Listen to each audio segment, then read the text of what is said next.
Pardon the interruption, but I'm Mike Wilbon. We were off yesterday, but apparently the long weekend wasn't long enough for one of us. Never fear, Phil and Frank is here. You knew I'd show up that's on a right. Tuesday. No fear whatsoever. You know, I was just at a place where they had cactus. I was in Vegas, you were on the East Coast. Ooh, I come back, you know. leave. I'm starting to take it personal at this point. I may go to Vegas tomorrow. I might be a little late, though. Welcome to PTI. Victor left. Tony apparently couldn't make it all the way down to his basement today, so I am happy to be joined by our great friend, Frank Isola. I hear it. I like it. We'll begin with something that won't sound such a happy note. The firing yesterday of Northwestern head football coach Pat Fitzgerald. The school had originally suspended Fitz for 2 weeks following an investigation into hazing within the football program. But over the weekend, the student newspaper, the Daily Northwestern, published details of the alleged hazing, some of it sexual and racial in nature, and Fitzgerald was terminated last night. Frank, you're not very far removed from the Northwestern scene yourself. Your thoughts on all of this? Yeah, it's a troubling story. It makes you angry. It makes you sad in some respects as well. And yeah, I have a connection to the school. That's in the last decade, though. I mean, this has been your life. And, you know, I'll be quick because I want to hear what you have to say about this. When you know, it's the administration, it's the football program, it's the journalism department, the student newspaper. No one knows that ecosystem better than you do. And on Friday, when this story came out, Mike, I really thought there was a chance that we were going to end up here. It felt like a Friday news dump in a lot of ways, and give the student newspaper a lot of credit. They got the player, the whistleblower. He revealed the details. Now, the president of the school, Michael Schill, said that, well, we were aware of all this stuff. Well, why did you only suspend him for 2 weeks originally? Then you had a weekend to think about it. Then you terminate him. But I do think this, and this is one thing that I do agree with the president on, where he did say the head coach is ultimately responsible for the culture of the team. Pat Fitzgerald, that's his players.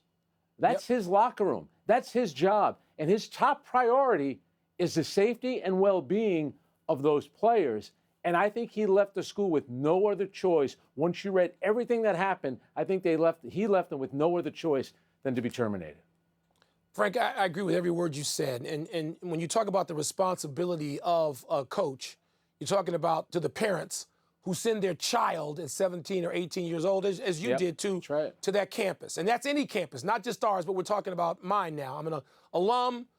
I've been a trustee for close to 15 years. I worked for that student newspaper, the Daily Northwestern, proudly, and I think they did a hell of a job, and I've told some of their reporters that in the last couple of days. Let me get to the tough part. Pat Fitzgerald has been the face of Northwestern football. He's been the most famous person in the athletic community we've ever had in well over 150 years. Pat Fitzgerald. He raised the profile of the football team and the program to a point where now that he's been fired, other coaches are calling people like me saying, I want that job. That's not a bad job, even with all that's going on. But, Frank, you're right about where we had to get. When I heard about this Friday, I mean, it killed me. It devastated me. I'm a season ticket holder. I'm a trustee, as I said. I go there, as you know, all the time to events. Pat Fitzgerald is somebody that I have gotten to know. But the school couldn't move past it. And it wasn't any longer about if he knew, he says he didn't, or when he might have known, when people say he must have. You get past that. This was not a tornado. This was a tidal wave.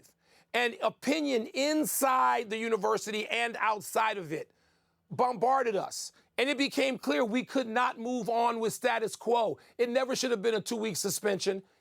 Mike Schill is a new president. He's barely been inaugurated. He just got there. I don't know that anybody can walk onto a campus and be perfectly prepared for something like this. But I feel for the kids affected, impacted by a hazing scandal. Fraternities and sororities have been banned from many a campus in the United States of America forever.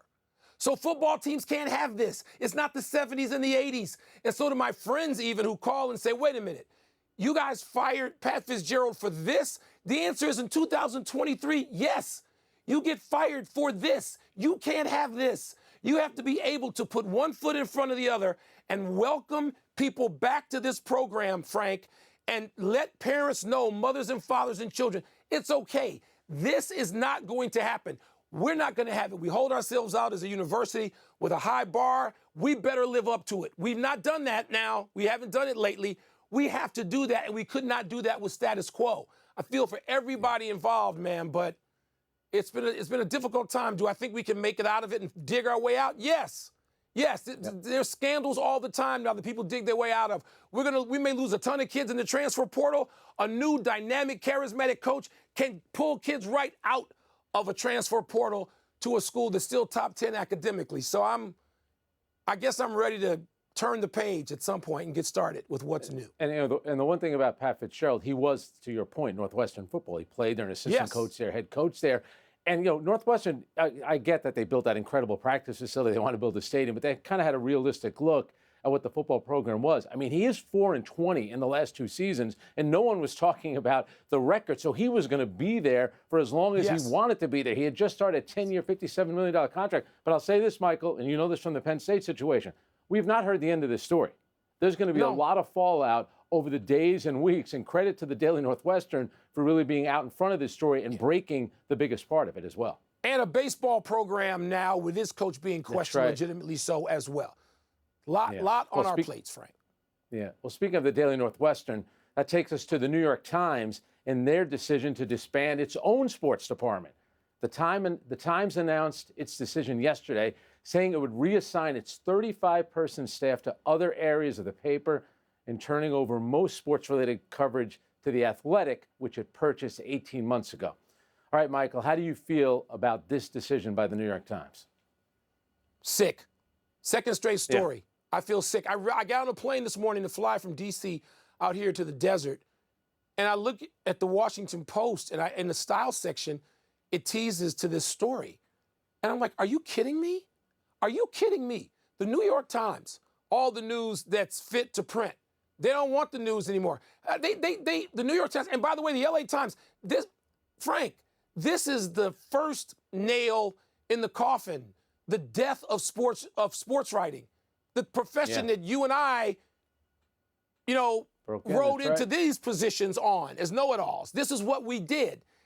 And the New York Times, it just seems lazy and gutless and so corporate that they wanted to make another buck after spending $550 million reportedly on The Athletic. And I'm not saying The Athletic is not competent, because I got too many friends like David Aldridge and people who have been great journalists. I get that. But Burkow, Ayrton, Roden, Roberts, and the list goes on, and you know them because you read them daily. I get the New York Times delivered to my house. I'm going to stop it. It looks like a union bust in some ways. It disgusts me in different ways than what's happening at my alma mater right now, but it disgusts me. It's the New York Times. It's one of the great sports sections, always one of the 3 to 5 best sports sections. Boston Globe, Washington Post, LA Times, I'll just throw some in there, Philly. In the last 100 years. And now they don't want to cover sports. They don't want to we're going to fold it into our economics coverage. And just middle management, God, I hate this. I hate this story too. There was an uproar at the New York Times when they put the sports section into the Metro section, where it wasn't going to be its own section. You go back over the years, Sports Monday and the great Sunday sports section that they had, and you rattled off some of those names. And by the way, great Dave Anderson, being able to read Dave Anderson my whole life. Yeah, and you mentioned Ira Burkow on basketball. My neighbor, Harvey Arden, who's in the Hall of Fame, the Basketball Hall of Fame. Selena Roberts, I covered the Knicks with her. My buddy Dave Wallstein, who's covering Wimbledon right now. And what happened was, and you mentioned the corporate side of it, they spent so much money on The Athletic, and this is a way to save face. And now you're going to have The Athletic taking over the sports department. And I'll tell you what, Alex Mather, who founded The Athletic, said, this was about 6 years ago. He had that quote, and he got destroyed for saying it. And I worked at The Athletic for about 1.5 years, 2 years. He had said, we're looking to bleed these papers until we're the last one standing. Well, guess what? You just killed off the biggest paper of them all. And it's a sad day when something like this happens, because you see what great journalism could be and what the New York Times always was, what the Daily Northwestern just did. Those are the kind of stories that they would break. How about concussions? No one talked about concussions in the NFL till the New York Times did that incredible award-winning reporting on concussions in the NFL. And, I mean, changed the way even the game is played now, some of that reporting. I believe you can draw a direct line from the Times reporting to that. look, as a person who wrote for the Washington Post for 30 years, there's no more worthy competitor than the New York Times all my life. Guys I competed against, and now I find out that they shut their sports desk down. It's embarrassing. No sports section. You're right. You're right. No sports section, no separate. It's just embarrassing. Embarrassing. And now to the NBA Summer League, returning to actual sort of sports news, where the Spurs have shut down the Victor Wembanyama experience after, 2 games. The top pick in the draft struggled in Friday night's debut, shooting just 2 for 13 from the field. But with Coach Pop in the stands again Sunday, Wembanyama bounced back. 27 points, Frank, in 27 minutes. So how would you grade Wemby's Summer League performance? Yeah, I was lucky enough to be there on Sunday, and he did play well, so I'm going to give him a B. Can we at least acknowledge that offensively on Friday night he didn't play well? Doesn't mean that we're writing the book on his career, but he did not have a great game offensively. No. Defensively, he looked okay, and he even admitted after the game, I didn't know what I was doing out there. And he came back and played really well. Exactly. And we know how it works. It's Friday night. The game's being hyped. It's sold out there at the Thomas and Mack Center. The last time they sold out a game was probably Zion's game, 4 years ago, his first Summer League game. It was. But, you talk to coaches. I spoke to Nick Nurse a day after the game. He was actually impressed with Victor Wembanyama's first game. He thought his vision was good, the passing. He moves. He has an understanding of the game. But let's face it, Mike, he needs to bulk up just a little bit. I mean, he's nimble, I get it, but he also looked like you could break him in 2. My goodness, it does look like that. Now worry about it because there were some 6'3" guys going right through him on the way to the basket in the first game. Okay, I'm going to grade a little differently. I'm going to give him an A, in part because he was so substandard, I'm sure below his own bar in the first game. Because he played so poorly on offense in the first game. And by the way, the kid can pass it. And the 5 block shots he had, he blocked the second pick in the draft, Miller. He blocked his 3-pointer. And it was unbelievable that. So because he had a bad game, we can call it a bad game. It doesn't mean we want to kill him or get rid of him or don't want to have him on our teams. He had a bad game. And he came back and had a terrific game.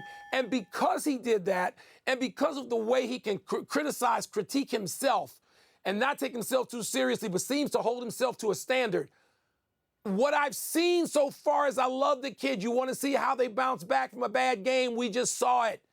Good for him. Yeah. Let's take a break. Coming up, Vlad Jr. won the home run derby, but was his performance the most impressive of the night? And Reds rookie Eli De La Cruz has been doing such amazing things on the field. Should he be playing in tonight's All-Star game? How about? Yeah. Absolutely. Let's get to some By good the way, news. a lot of people were saying, where's Michael Wilbon? Then I explained to them, you are watching Spooky basketball. They all understood. Spooky They all Nook, understood. Pennsylvania. They were happy for it. Watching other basketball.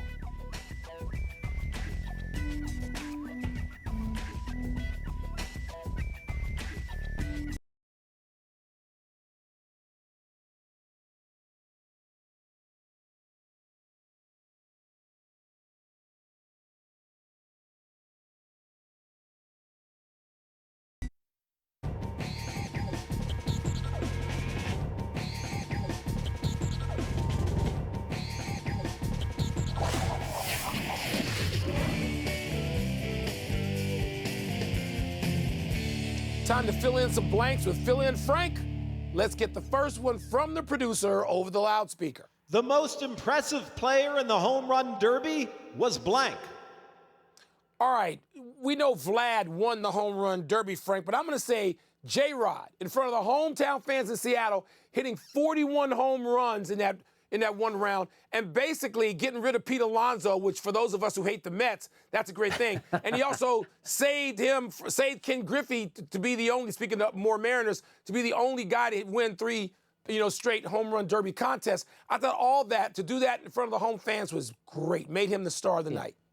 Well, that's why it's Vlad Guerrero Jr., because he knocked your guy out, Julio Rodriguez. And you know that in 2019, Vlad hit 91 total home runs and didn't win it. He wanted to win it this year. 16 years after his dad won it, but his dad used to go with bare hands. Vlad's going with the batting gloves when he hits. But it was Vlad Guerrero Jr. See how happy he was when he won it? pretty cool for the father and the son to both win it 16 It years is, and apart. you know, Not I bad. thought that the fielders had done that, and they didn't, even though they each hit 50, and nobody else has done that, father son. But very cool for Vlad and for his dad, who must be happy for him. Yep. What's next? An all-star game without Ellie De La Cruz is blank. Okay, Frank, he hasn't played that many games yet. I mean, I don't even know if he's played 40 games yet. 30. But Ellie De La Cruz, between the stolen bases, and I know the stolen bases going second, third home, and you're not paying attention, and you let him steal home like that. I mean, that's in the category. That's in Jackie Robinson territory. It's the only person you want to put. But it's the catch he made in the same series against the Brewers, against the Cheeseheads. I was so happy to see it. That's Willie Mays written on that catch. He goes into short left field over the shoulder basket catch. Are you kidding me? One of the great catches of all time. And so the word is less exciting. The All-Star Game's less exciting without Ellie De La Cruz. Yeah. That's why I think the word is short-sighted, and you kind of glossed over that stolen base. That was 3 bases, 2 pitches in 30 seconds. How exciting was that? And if you're Major League Baseball, you're looking to draw younger audience to the game itself, not just the All-Star Game, have him play there. He's got the great look. He's exciting right now. He's the most exciting young player. And the team is competing for a playoff spot. They are. He's been the breakout star of the season. Put him in the All-Star. Yeah, all true. What do you want? You want one designated? You want a designated last-second guy the managers can add like the morning of the All-Star Game? Why not? He'll fly. He'll run out there. He doesn't even need a plane. That's the final word. Let's take one last break, but still to come. A #1 seed goes down at Wimbledon. And Bob Huggins says he deserves his job back at West Virginia. Can we just say right now, no, he doesn't. Good luck with that. No, good luck with that. He doesn't. Spoiler alert. No, Bob Huggins does not deserve his job back. Please. No. Tonight on SportsCenter at 6 Eastern. Live from Las Vegas with the latest comments from Zion and the Pelicans' plans for their franchise player. Plus, after the firing of Pat Fitzgerald, what's next for the Northwestern football program and their former coach? And 6 days away from the deadline, where do the Giants and Saquon stand on a long-term deal? SportsCenter, 6 Eastern on ESPN.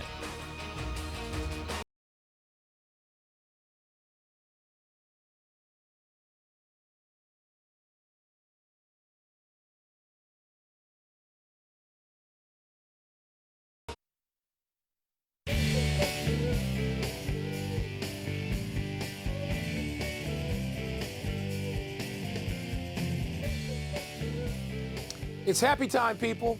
Happy 57th birthday, Rod Strickland. Rod came to national fame as an All-American point guard for the DePaul Blue Demons, leading them to 3 straight tournament berths and 2 Sweet 16s. He was selected 19th overall in the first round by the New York Knicks, the first of 9 different NBA franchises he played for in 17 seasons, with career averages of 13 points and 7 dimes a game, which doesn't speak to his flair.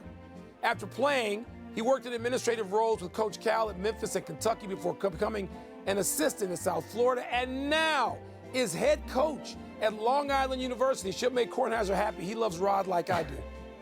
And he's coaching his sons, too. I always give Rod a hard time. How does a guy from Harry Truman High School in the Bronx, New York, end up at DePaul? Was that NIL money back in the 80s, Mike? How exactly did that work? What are you suggesting? By the way, we liked having his teammate in high school was Kyrie Irving's dad, Dredrick. And he's Kyrie Irving's godfather. One of my all-time favorite players, Rod Strickland. Hot Rod, baby. Happy anniversary, Bo Jackson. On this day 33 years ago, you authored an iconic highlight when you chased down a long fly ball in Baltimore's Memorial Stadium and then ran along the wall like Spider-Man. A few years ago, Bo explained the move to journalism students at Auburn, quote, "At the angle I was running, if I had crashed into the wall, I probably would have re-injured my shoulder, so instead of crashing into it, I just decided to do what I used to do when I was a kid and just run up the wall and come back down. That seemed easier to me and logical," close quote. Just a couple of weeks ago, Bo celebrated the 34th anniversary of breaking a bat over his head by tweeting, "I wouldn't allow that bat to betray anyone else ever again."